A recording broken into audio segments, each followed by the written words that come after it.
All of us reach a point in time where we are depleted and need to somehow find a way to reignite the fire within.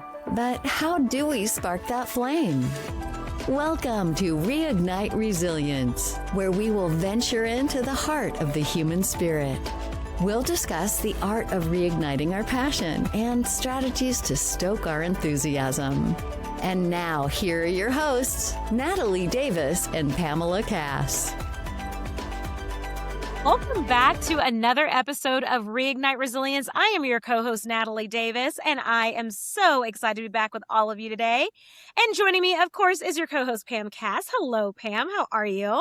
Hello. I was coming in a little bit hot today for today's call. I've had back-to-back calls all day, and I have a cat that's a rescue cat that is shall we say, he's afraid of everything. And when he has to go to the vet, I get anxiety because I know how hard. So I don't know if you can see my hand. Oh, This was me just trying to get him into a bathroom so that as soon as I'm done here, I can run and get him hopefully into the carrier into the appointment.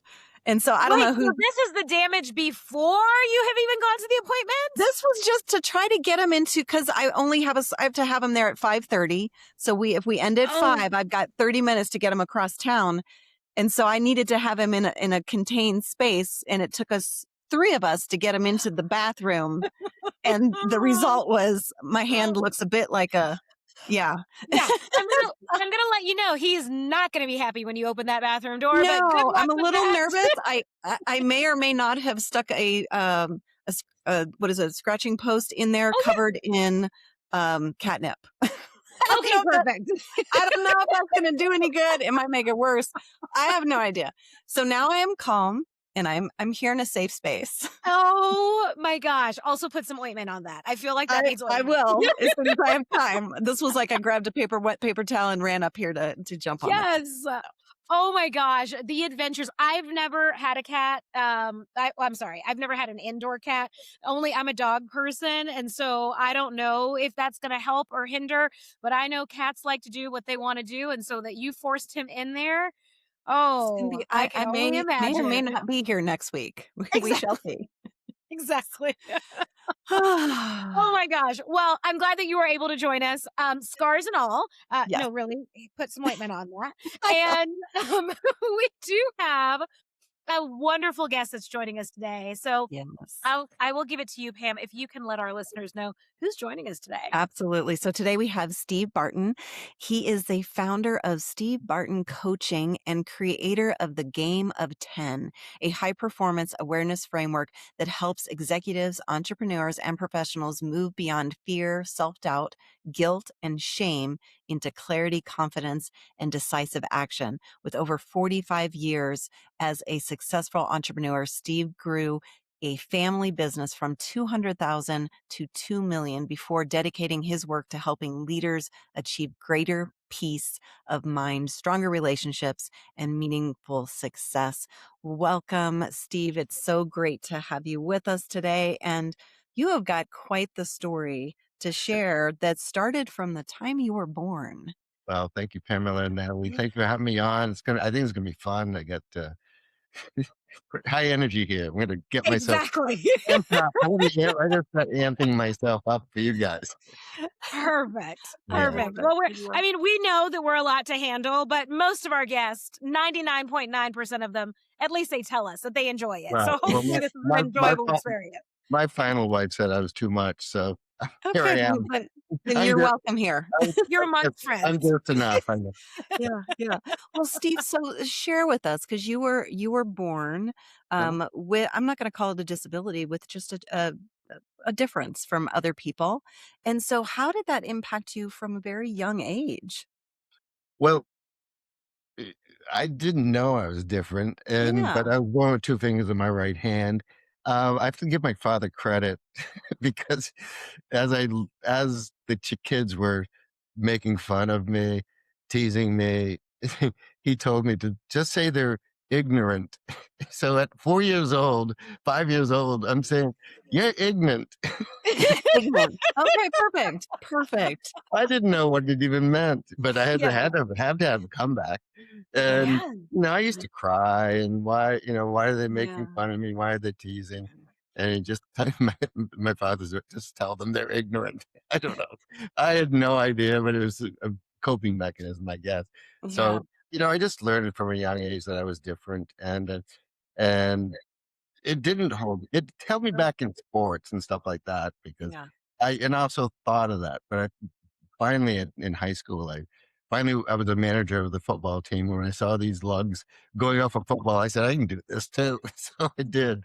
And I was a bit actually in high school when I started to become aware that I can do things physically. And plus I was in the flower business for 30 years. So you have to be dexterous in your hands, so it actually was a benefit to me to be very I could do super detailed things with my right hand that I couldn't do with my left hand.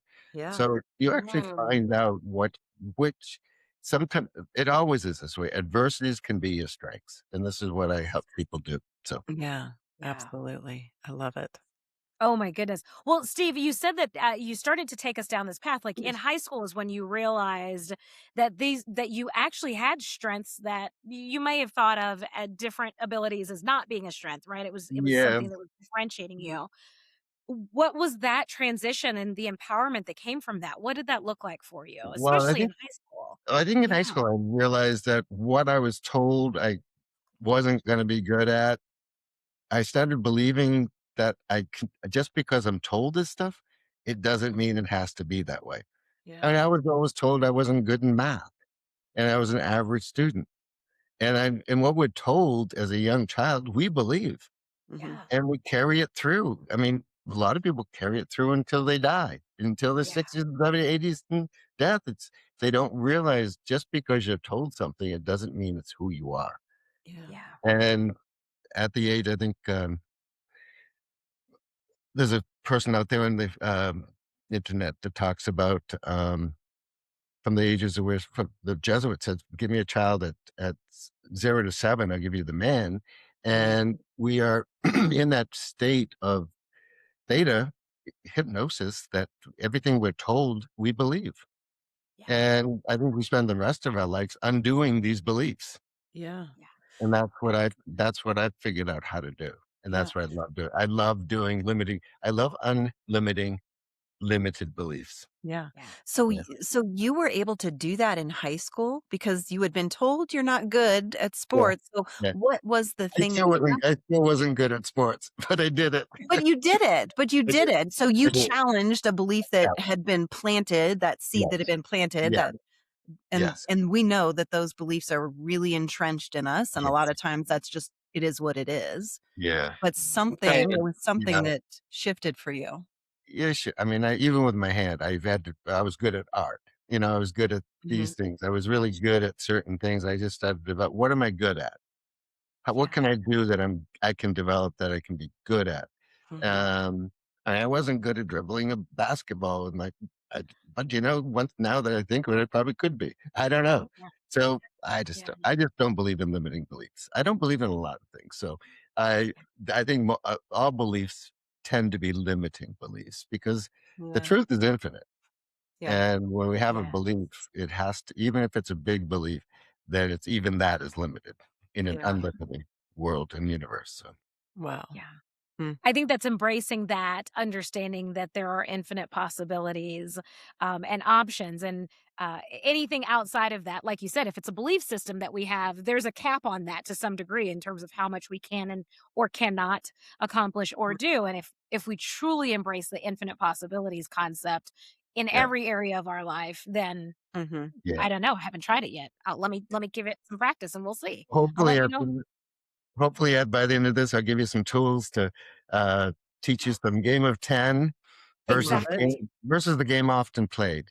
And the game often played is filled with thoughts and limiting beliefs. Yeah. And Yeah. the game of 10 is infinite. And so hopefully we can talk about that Oh, we're Absolutely. definitely gonna Well, go there. Steve, before you started this or created this framework, you mentioned that you were in the flower business Yes. for multiple decades. Yep. Talk to us about this. Was this a passion? Was this something that excited you? How did you get into the industry? Well, when I was my fourth grade project was to create a floral design Oh, for my class in front of my class. So my father had just got the flower shop, started it, and there was a time before silk flowers, there were plastic flowers. Okay. yeah. So I Okay. made a floral arrangement that in front of my fourth grade class. That was my thing. I put it together. So Yeah. I always knew, and I always worked at the flower shop. It was like daycare for us. We grew up in the flower shop. We worked in the flower shop. I used to make corsage boxes at 2 cents a piece. And I'd make Okay. 100 of them, so I'd get $2. So, you know, Nice. yeah. So, Yeah. so I learned young to be an entrepreneur, and I always wanted to go into the flower business because it was there and I knew it. Mhm. But I really had a difficult time working with my father. Okay. It 'Kay. wasn't big enough for the two of us.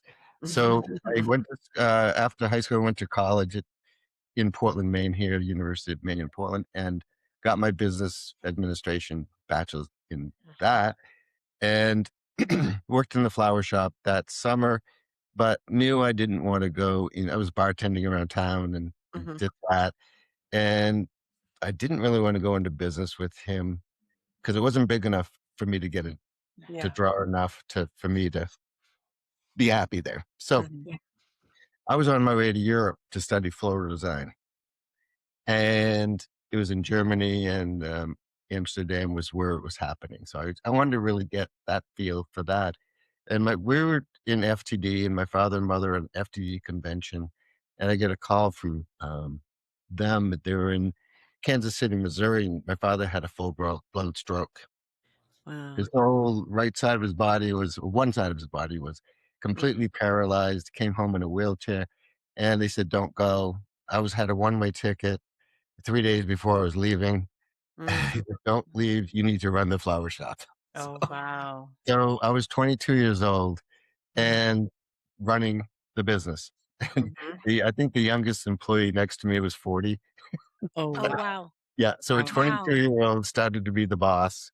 And that was a whole experience. And around 1980 that I took it over. Mhm. And yeah, so I knew enough about the business and I knew enough to know that had to learn a lot. So it Yeah. was good. Mhm. It was good experience, and we grew the flower shop from 200,000 to 2 million, and that was a whole process that I loved. That Yeah. I learned to grow from that. And in retail flower business, I was doing weddings and funerals and Mhm. birthdays and anniversaries and proms and all that. So you learned psychology pretty quickly, Yeah, you do. and you learned about people, and Yeah. it was good. It was good. I got Wow. out. I got out liking it. Wasn't loving it after 30 years, and it was a great time to get out, still liking it. Wow. So at 22, you are thrown into the trenches of here. Now you get to run a business that you had no thought that you were gonna do, obviously. I, I was not happy that my father had a stroke, but Yeah. but then Yeah. again, I was happy that I could run the business without him. Yes. Yeah. So it was bittersweet. So, Yeah. and it was good. That was where I got a lot of my business Yeah. background. And I just love business. I love psychology. I love people. Yeah. Mhm. I just Yeah. like it. Okay, Yeah. so 30 years, and Mhm. then all of a sudden you decide to walk away. Well, I was married into one of the wealthiest families in Maine, so that didn't hurt. Okay.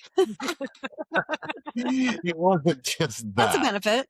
There was a band, and my mother-in-law was giving us so much money. I'd be crazy to work because I Yeah. had a couple apartment buildings, rented the flower shops building. I was making more money, having more money than I did at my peak. So Yeah. it made no sense to work, Yeah. and for 30 years, my father was consistently the way he was. Okay. Yeah. And he That's came back. consistency is good. He You is who he you is. Yes. you knew what you're gonna get, and he Yeah. came back about 95% from his stroke. He just was determined, you know, Okay. he was a fighter, and a Yeah. fighter is good in many ways and not good in many ways too. You know what I'm Yeah. saying? So, yeah. Okay. So it was good time to get out. After that, I retired for about a year and a half, and I'll never retire. Yeah. It's not in my blood. I worked from the time I was 14 in a restaurant. I had to get a permit to get to work in a local restaurant. They said they hired me, and so I had to get a yeah. And so I just love to work, and I just can't imagine not doing it. So I did that. Did nothing for about a year and a half, and then I got my financial advisor's licenses. Okay.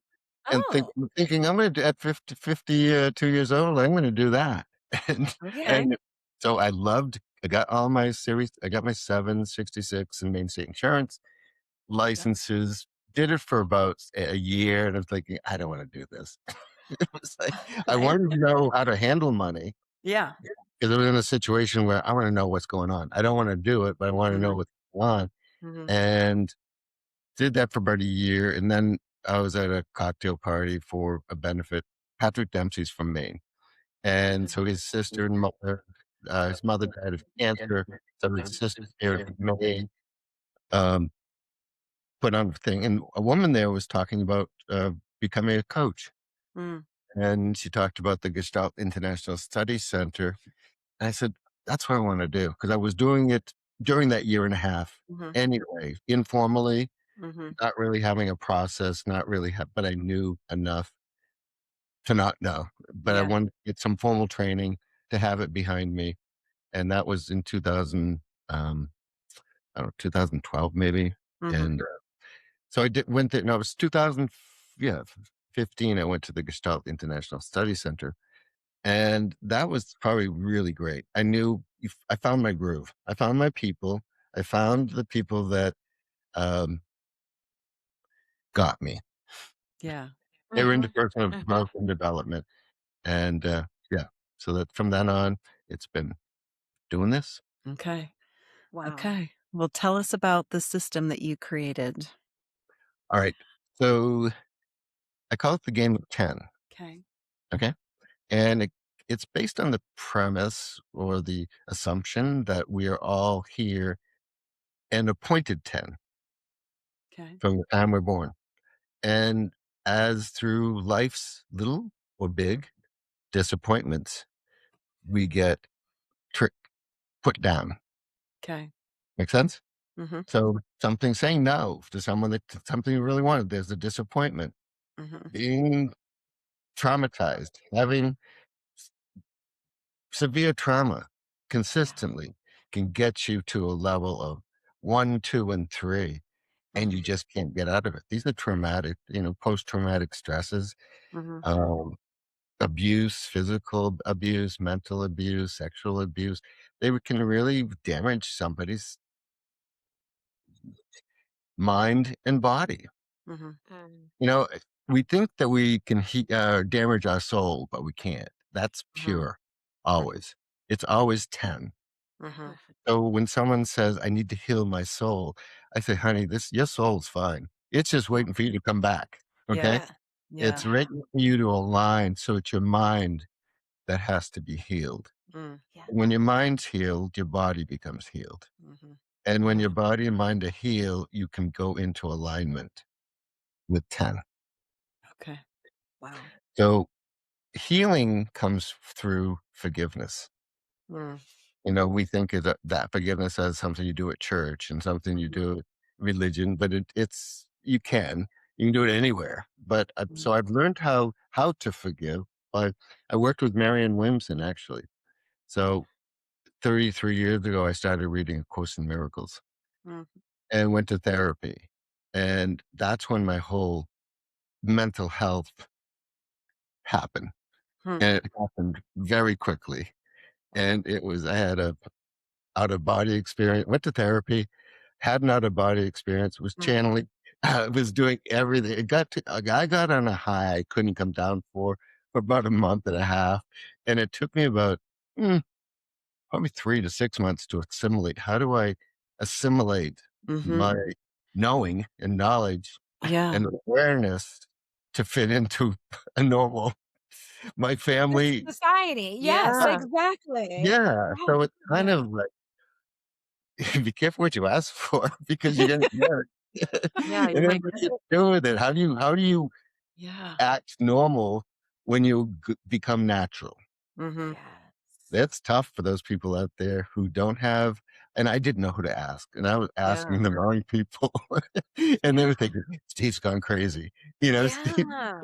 Yeah, Yeah. so now I know who my people are pretty Yeah. quickly, and I think you're 2 of my people and your audience, Yeah. so it's kind of you learn who to share your wisdom with, and you learn just to say, "Yeah, it's a crappy day. Hope you have a better one," Yeah. and move on, Yes. you know? Yeah. Wow. Steve, that has to Mm. be a challenging place to be in when you are like truly in alignment, right? When you reach Mhm, that the 10 like you talk mhm, about, yeah. and then settling back into like the mundane. It is experiential, but Yeah, the mundane things of life, right? yeah, Like it's, yeah, oh, I'm sitting in traffic. But bigger picture is there's so much more. There's Mhm. so yeah, much more. yeah. And life is so much richer than we think about on an ongoing basis. And then when you're able to witness and observe those things, who do you talk to? Who do you get to bring that to? Yeah. Now it's like, I'm always happy, and for Yes. 33 years, there's one commitment I have, and that is to my happiness. Hmm. Mm. Nothing can touch it. When people say, "You're not gonna be happy when I tell you this," I said, "Yeah, I will be. Yes, What I you will. got? What you Yeah. got?" Bring it on. Yes. Yes. That has nothing to do with my happiness. It's a situation that happened. Yeah. So, I think one of the things that I coach my clients with is we have thoughts, Mhm. we have feelings, we have emotions, we have a mind, we have a body, we have an ego slash identity. That's not who we are. Yeah. These are all tools in our toolbox to develop and to use and to grow them. You can be a better communicator. You can be a better partner. You can be a better employee. You can be a better boss, a better leader. You can be all these things better, but you can't be a better 10. Mm. Your being is perfect. Yeah. So what you want to do is know that whatever you're doing at whatever level of your skill of thinking, doing, and having, Mhm. it's always enough. Hmm. And the game, do you guys want to play the game of 10 with me? Sure. Okay. Yep. It's fun. Okay. It's easy. Okay. So repeat after me. 10 is your highest level of awareness. Okay. Okay. 10 is That the is divine being that we all are. Special, not special. We're all gods, goddesses. Special, not special. You're not 11 and you're not a 9. Okay. Just a 10. You're a 10. Okay. Okay. And so is everyone else. The key is in life is to become aligned and aware of it. Okay. And that is the growth that we do from the game often played to get to the game of 10. Okay. All right. I am 10. I am 10. I am 10. I'd like to have a little more enthusiasm. I I am am 10. 10. Yes, we are. Uh, we're doing the best that we can with the awareness that we have. We're doing the We're best doing that the we best can that with we the can with awareness the we have. awareness that we have. We're always right with the awareness that we have. We're always We're right with the always awareness we right with the have. awareness that we have. We are enough. We are enough. We are enough. We do enough. We do enough. We do enough. And we have enough. We have enough. And we have enough. Those 6 statements shut off that chatterbox mind Mm. that we have. Hmm. It's a meditation that you can do throughout the day to clear your mind. Mm. Awareness is without thought. Hmm. People freak out. What do you mean you're without thought? I say, what do you want to do? Think or do you want to know? I want to know. Yeah. Okay. Mm. Then you download from no thought, you become a clear channel Hmm. Mm. to common sense. Mm, our sixth sense, the sense we all have in common. yeah. Mm. So Wow. we download ideas, we turn them into thoughts. Thoughts are neutral. Then we give it a positive and negative charge, and we Mhm. do something with those thoughts. Or don't, we're here to create, we're here to recreate, we're here to play. Mhm. So this is who we are. We're intentional, intuitive, spiritual, or energetic beings having a physical experience. That's it. What are you gonna do with it? Yeah. Yeah. So Mhm. it seems great, but we have one thing. We have an ego that's here to.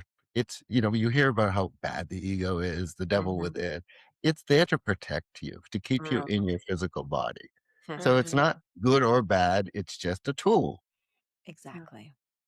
So yeah. So um, it's who we think we are. It holds on to all our thoughts, feelings, and emotions and beliefs. Mm. And if those beliefs serve you, keep them. If they don't serve you, I will teach you how to Mm. let them go. So I took in 2000, during COVID, I took a course, Miracle Minded Coaching. First, I took it at the Gestalt International Studies Center. And in 2021, I think or 20, I took Miracle Minded Coaching with Marianne Williamson. She was grounded. You guys know who she is? Yeah. Yep. So I Mhm. took a course with her, and she was hired by Difference Press. And I always wanted to write my book, The Game of 10, because it was in my mind all the time. Yeah. I want to get that crap out. I want to just get it out Yeah. and get it on paper, get it on, so took the Miracle Minded Coaching. I'd been a student for 30 years, finished the course in a month, 3-month course. So I saw on Facebook, oh, write a book, same company, sponsoring her. And so I applied to write a book. I'm going to write my Game of 10 book. So I get a call from the owner, and she says, Steve, you're on the pile on my desk, and we don't know what to do with you. Oh, And I said, wow. well, and Thank you. welcome to my world. Okay. Exactly. Welcome to my world. And she goes, you want to write a book and you're taking the Miracle Minded Coaching too? I said, yeah. She goes, I finished all the homework. We know. Or I wouldn't be on the phone with you. Ah. So I said, all I do is show up for an hour and a half on this day. Yeah. And so we started writing the book. And so she goes, what's the name of your book? I said, it's The Game of 10. Hmm. She says, nobody's going to buy it. So I said, okay. And let her simmer for about 30 seconds. And don't you want to know why? I said, no. I'm good. She said, no, no. She goes, well, I'll tell you why. I said, okay. I just, Thanks. when someone does that, I just love playing. I'm going to Yeah. play with you. I'm going to play with you. Okay. Yeah. Yeah. Yeah. So she goes, I'm going to tell you why. She says, you're not Beyonce. And I said, okay. Yes. No, And she goes, no surprises. yeah, yeah, yeah, Yeah. I'm not. Shocking. Many reasons. Exactly. For many reasons. And so she says, if you were Beyonce and you wrote the Game of 10 book, it would be a New York Times bestseller, blah, blah, blah. She goes, what else you got? And I said, I'm writing it with my 18-year-old son. Oh, a parenting book. I can sell that. I can sell that all day long. So basically, the father, the son, and the aha moment is a Trojan horse to get the Game of 10 process out there and used for parenting. I mean, the Game Got of it. 10 is all about common sense, respect, unconditioned love Yeah. in parenting, in business, Mhm. it's kind of like chicken soup for the soul for the chiropractor. Chicken soup, it can. So I've registered the process and and I'm in the process of actually now writing the Game of 10 book. So I don't know when that's going to come out, but probably the next 6 months. Yeah, And congratulations. That's That's exciting. we're amazing. finally getting that book up. But the best thing was I did get to do a father-son project that Okay. very few, I have one child. I had my son Spencer when I was 45. Never thought I'd have a child. Oh. And so he's great and uh really good person. And we talk about every day or every other day. He lives in Yeah. about 6 miles from me. So I get to write that book and get to meet Marianne Williamson. I didn't when I was doing the coaching. There was 175 people, and you had to write a question in and so forth. But then when I did the writing the book, there were only 20 of us writing authors. Wow. And every Wednesday afternoon at 4, we had Incubator Church with Marianne Williamson. So I was on a Zoom call there was typically 12 people on the call. And I was the only old white boomer in the whole group, and they were all women. All women of different races, different nationalities, and they were all going to change the world. Here's the one white boomer who was the cause of all the problems. Okay. I love it. Yeah, it was during a time before, when woke was really woke. And so we were targeted. I was never a victim, but we were targeted hard. Yeah.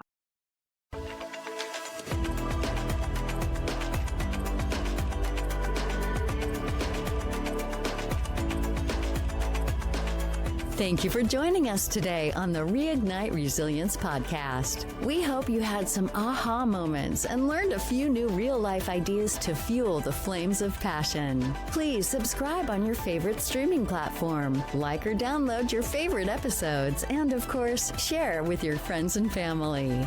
We look forward to seeing you again next time on Reignite Resilience.